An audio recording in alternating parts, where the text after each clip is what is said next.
Saviez-vous que beaucoup de mots anglais viennent du français? Alors il y a certains experts qui expliquent qu'il y a 2/3 des mots anglais qui viennent du français, d'autres qui sont un petit peu plus prudents, qui sont plutôt aux alentours de 30%, sachant qu'il y aurait aussi une trentaine de pourcents de mots qui viennent du latin. Donc ça fait quand même beaucoup de similitudes.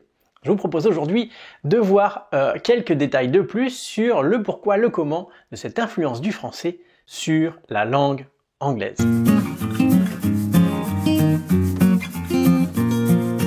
Juste avant de commencer, vous savez, on a préparé justement une fiche sur ce thème avec 1500 mots anglais que vous connaissez déjà. Pourquoi vous les connaissez déjà? Eh bien justement parce qu'ils sont exactement identiques en français et en anglais. Donc on a compilé ces 1500 mots, on vous les a mis dans une fiche à télécharger. Vous pouvez cliquer sur le lien qui est dans la description pour télécharger cette fiche. Alors, comment ça a commencé cette histoire d'influence? Eh bien, ça a commencé en l'an 1066. En fait, ce sont les Normands qui ont envahi et conquis l'Angleterre à cette date. Et donc, à partir de cette date, le français, plus précisément le franco-normand, devient la langue de la cour, mais aussi de l'administration. Donc, le franco-normand, c'était la langue qui était parlée par les Normands, qui se distinguait tout de même un peu du français parlé à Paris, par exemple. Donc l'anglais a puisé dans le français depuis cette époque. Avec cette conquête de 1066, le duc Guillaume II de Normandie devient roi d'Angleterre. Et il prend le nom de Guillaume Ier d'Angleterre. Et il est plus connu sous le nom de Guillaume le Conquérant. Voilà pourquoi cette date, c'est le début de liens entre les deux peuples et les deux langues. Le franco-normand, donc cette langue française parlée en Normandie, il devient de rigueur, notamment à la cour anglaise. Donc dans les couches supérieures de la société, donc l'aristocratie, mais aussi la justice, l'église, alors que les couches plus modestes continuent de parler le vieil anglais. De plus, du XIIe au XVe siècle, tous les rois d'Angleterre ont épousé des princesses venues de France. Et donc ces mariages font du français la langue de cour pendant 3 siècles. Cette influence du français, elle a été peu à peu mal vue, en particulier par la population. En 1328, il y a Charles IV de France qui meurt sans héritier. Et donc, il y a deux prétendants qui vont se disputer la couronne, Édouard III d'Angleterre et Philippe VI de France, et ça va déclencher la fameuse guerre de 100 ans. Donc, le français devient l'ennemi. Pour les Français, l'anglais devient l'ennemi. Et donc, cette influence, elle va être vue pour d'autres raisons aussi, je ne rentre pas dans les détails, mais de plus en plus négativement par la population. Cela dit, la tendance d'influence au niveau du langage, elle continue. Notamment au XVIe et XVIIe siècle, car la France est alors la première puissance d'Europe. XVIIe siècle, c'est le règne de Louis XIV. Donc c'est là que la France a beaucoup d'influence. C'est la première puissance culturelle, militaire, économique d'Europe à cette époque-là. Et à partir du siècle des Lumières, par contre, donc c'est-à-dire le XVIIIe siècle, on commence à voir une inversion des tendances qui se confirme aussi et surtout après la Révolution française, où c'est l'Angleterre qui va commencer peu à peu à prendre le dessus en tant que première puissance européenne, en tout cas d'un point de vue économique.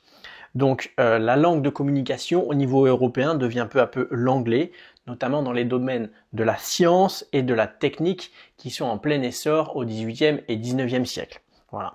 C'est alors le français qui va commencer à emprunter à l'anglais, donc c'est surtout dans ces domaines d'ailleurs, c'est un petit peu le sens inverse. Mais il y a toujours des domaines dans lesquels la France est influente, même à cette époque-là, la cuisine, la mode, l'art. Alors, quels mots sont d'origine française dans la langue anglaise?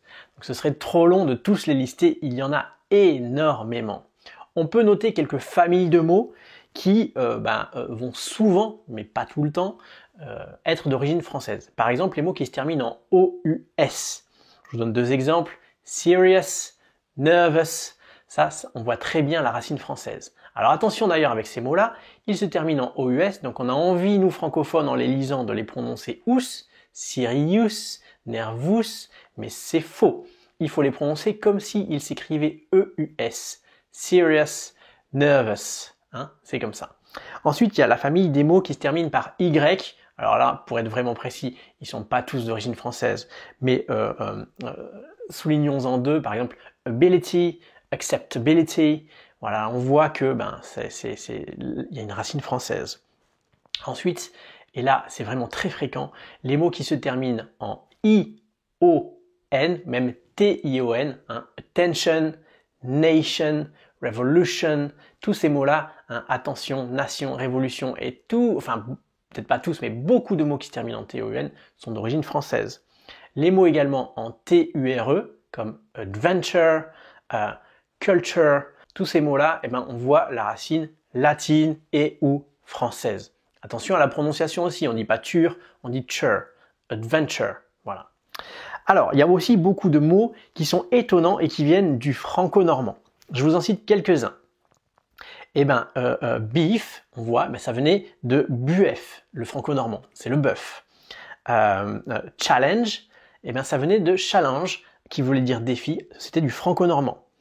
Crown, la couronne, eh bien, le franco-normand, c'était couronne, hein, donc là, qui est proche de couronne. Qu'est-ce que je peux prendre? Eagle, alors ça c'est étonnant, eagle, un aigle, ça venait de aigle, ça s'écrivait E-G-L-E, enfin en tout cas c'est comme ça qu'on l'a retranscrit en franco-normand. Garden, c'était le gardin en franco-normand, qui est devenu maintenant le jardin en français moderne. On a aussi money, qui venait de monnaie, qui est la monnaie, l'argent. Nurse, qui venait de nourrice, hein, la nourrice, la nounou. School, eh bien ça venait de escole, hein, en franco-normand, donc qui est maintenant école en français, school en anglais. On voit les racines, l'évolution. Une petite dernière pour la route, van, qui vient de caravane. Alors il faut faire attention parce que parmi ces mots d'origine française et ou latine qui ont influencé, qui ont été acquis, qui ont infiltré, on peut dire, le langage anglais, eh bien, il y en a qu'on peut qualifier de faux amis. Donc je vous donne un exemple, lecture, ça ne veut pas dire lecture, hein, ça veut dire lecture, c'est un cours magistral. A coin, ça ne veut pas dire un coin. A coin, ça veut dire une pièce. Autre exemple qu'on cite souvent, le mot actually. Actually ne veut pas dire actuellement et non, ça veut dire en fait, en réalité. Pour dire actuellement, il faut dire currently. Alors voilà, donc il y a beaucoup de faux amis, on pourra vous faire une liste à l'occasion. Mais il y a aussi des vrais amis. Des vrais amis, c'est des mots qui ont la même orthographe et le même sens. Alors il faut faire attention parce que bien entendu, ils n'ont souvent pas la même prononciation. Donc vous pouvez télécharger cette fiche avec 1500 mots identiques. Donc ce sont 1500 mots, ce sont les vrais amis, hein, pas les faux amis. Pas les faux amis. Des mots qui ont le même sens et la même orthographe, mais donc bien sûr pas la même prononciation. Donc cliquez sur le lien dans la description pour accéder à cette fiche. Et puis à bientôt pour une prochaine leçon. See you soon. Bye bye.